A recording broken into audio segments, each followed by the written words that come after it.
Welcome to The Last Breakfast. Please enjoy the video. In this video, I will explain how to use public transport in New Zealand. First, understand that major cities like Auckland, Wellington, and Christchurch provide extensive bus, train, and ferry services. Buses are truly the backbone of the transport system, connecting many areas. For easier travel and discounted fares, you'll want to use specific transport cards, such as the HOP card in Auckland or the Snapper card in Wellington. Planning your route is simple with digital tools. Journey planner apps are essential for organizing your trips efficiently and getting real-time updates. Auckland Transport provides a comprehensive journey planner for its bus, train, and ferry services.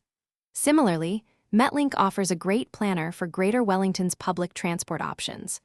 Always check these apps for the latest schedules and any service changes before you travel. Paying for your ride is straightforward. In Auckland, the HOP card is key, while Wellington uses the Snapper card.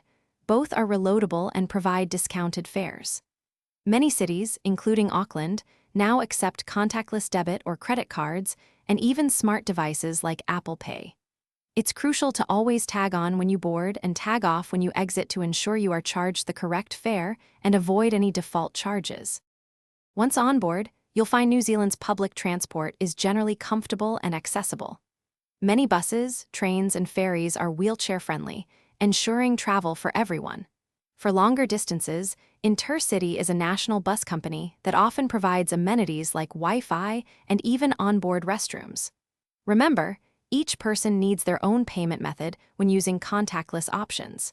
And speaking of staying prepared, check the description for a link to the Oala water bottle and other great deals to enhance your travels.